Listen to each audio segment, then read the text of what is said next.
coming up on the show, our celebrity historian is back with Inventors, Fact or Fiction. Stick around for more. Good morning and welcome back to North Dakota Today. Did you enjoy some burgers this past holiday weekend? Well, May is National Inventors Month, so take a moment to thank the inventors of the barbecue grill, sliced bread, and of course the first person to put beef into buns. Here in North Dakota, we may not have a large population, but we have an abundant supply of human ingenuity that has helped shape the daily lives of many people around the world. Here to share more about a few of our many contributions is Raffi Andonian, the guy who invented the nickname Celebrity Historian. Good morning, Raffi. Hey there, good morning. I love it. Innovation is a fun topic. Isn't it? And we're playing a little game this morning. So walk me through what the viewers are about to see.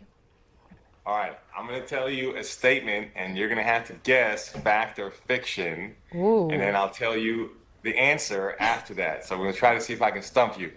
And the viewers at home, of course, can play along with the statements. That's perfect. And I think the odds are pretty high that you will be able to stump me here, considering I'm not even a native, but I will try my best. So let us see the first statement.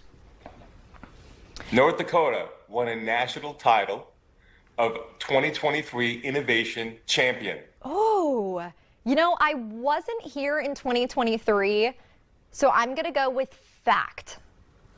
Yes, it is a fact. The Consumer Technology Association, which is North America's largest tech association, gave North Dakota and 12 other states that title. And within that title, North Dakota was 6th out of those 13 in the top tier. So wow. Pretty cool, I would say. In fact, the United States Patent Office, the director of the Patent and Trademark Office, at one point said North Dakota was one of the most innovative states in the United States. Really?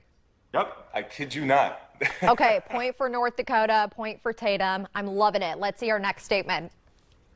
Kodak Company relied on a North Dakota railroad engineer for its breakthrough technological success that revolutionized photography. Ooh, I'm going to have to go with fiction on this one. Why is that? I don't know, Raffi. I don't think it could be two Okay, facts fine. in a row. Well, here's the thing. It was a North Dakota farmer, not a railroad engineer. Ah. But it was a North Dakotan. The story of Kodak relying on a North Dakotan is true. His name is David Houston. He was a North Dakota farmer, and he invented the film roll holder so you can get through the film really quickly with one touch. Here's a funny thing. Film was not even invented at the time. So he kind of foresaw that something with a roll would come up. So how were people taking photos? With plates, with those heavy wet plates. Oh That's my not goodness. very user-friendly outside of a professional. So because of his work, Kodak later picked that up and 20 other inventions that Houston made. So he had a big hand in Kodak becoming hugely commercially successful in photography because they made it so you can do just one click and continue to take your photo without having all this huge equipment.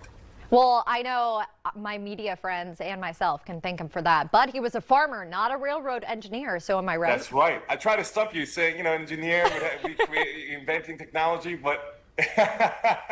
You know what? That's 2 points for Tatum, 0 for Raffi so far, so let's see if I can get this third statement.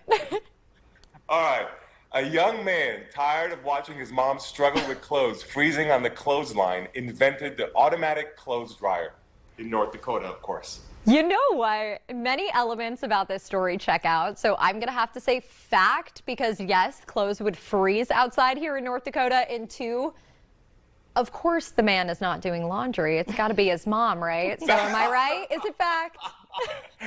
All right, I love it. You're on the right track, but no, this one you got wrong. This is fiction. It's false. And here's why. Yes, the cold is true, and yes, he was tired of seeing his mom struggle, but the clothes weren't freezing. The mom was putting them out when it was in the 40s. She wasn't putting them out when it was below freezing.